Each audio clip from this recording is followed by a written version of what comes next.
兄弟们，今天干个美事儿啊！这家伙确实是美事儿。有个顾客房子卖掉了，然后里边有2台空调，问我们拆一下多少钱？我说150一台。他说拆一下还要150，2台300块钱。他说卖给你多少钱？我说卖给我也300块钱。哎，他那拆走吧，不要你钱了。我的妈，还有这种好事儿？他是不是听差了？孟师傅，我说的是拆一下2台300块钱，他来个直接拆走了，不要你钱了，啥意思？他是不是听差了？我说的是我还要给他300块钱，他让我直接拆走，这怎么搞？这么搞，王家鸡腿。奥克斯哟，还一斤的笑。哟，这写的什么？奥克斯爱琴海。哎呦，怪这个名儿取的优雅啊！这什么牌子？耶，这什么牌子的？怎么看不出来的？啊？这啥牌？会。奥克斯，宁波哦，也是奥克斯吗？空调不太好拆啊，在4楼啊，要不然整个高空费啥的。那果然顾客说你拆走吧，不要你钱的。嘿嘿，开一下看好的坏的。哟，要是好的，咱俩就赚了今天关键。这人家都不要你钱了，自走吧啊！看隔壁那个开一下，这个应该可以，这个应该没多久，这个这样能折干了。这个能值个几百块钱啊？还有的时候就赶巧啊！你说咱这是不是不太好？虽然人家人不在，把钥匙给咱了，咱拆着就走了。不行，放个2毛洋房里，已经。效果还行。它是 CC 还是什么 ？CC 啊？CC 啥意思啊？不知道。有故障码吗？但是这冷气挺好的呀。对呀，这 CC 啥用啊？C 是不是少一盖还多一盖？至少68、77。怪这空调能打77度吗？哎呦怪，还78呢！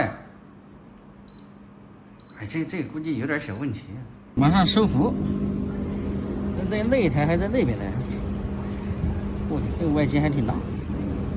收服简单，哎，这小哥也开过无数次，也讲过故事。收服大家看看就行了啊，不要去操作啊，安全永远排在第一位。这收服都是一样的，但这台是32的。小哥还是那句话啊，32制冷剂的空调，尽量不懂的人不要自己去碰啊，人家已经告诉你了，易燃易爆啊，危险，千万不要去自己尝试啊，一定要是千万啊。孟岩，这空调还在保修期呢。孟师傅，你说这俩空调还行啊，你说要不要给他转个200块？他这样的意思心里他过意去。别给他转个200吧，啊？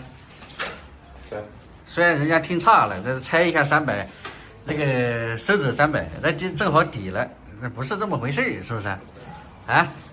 那必须的，你搞的自己也不好意思。是，给人家转200块钱啊，大小是个意思啊。对。这热水器也拆走啊，热水器大牌的哦，史密斯的哦。然后空调的话2台，等会儿那个啥，等会儿你那个微信给他搞一下啊，搞个200块啊。OK。意思一下啊。2台成功拿下啊，这台还在保修期，然后这一台的话是岁数要老一点了，但是它这个变频的这一台用的是12的管子啊，效果确实是挺理想，但是内机啊什么78、88的，不知道啥意思，回家也修。然后本来，我认为啊，我个人认为是这个顾客和我们的这个思维啊，他可能听错了啊，他以为是拆一下150，2台300呢，然后这个拆的费用呢就抵这个回收的价格了，他可能听错了。虽然刚才口头上讲的是200，但是等会儿还是转300给他吧，因为都是熟客，人家这么相信你，把钥匙都给你，让你去拆空调，人家比较相信你啊，这一点是非常的那个信任是非常值钱的啊。然后我们等会儿让孟师傅转给他就行了。行吧，这一期的视频就到这里吧，喜欢的记得点个关注，我们下一期再见，拜拜。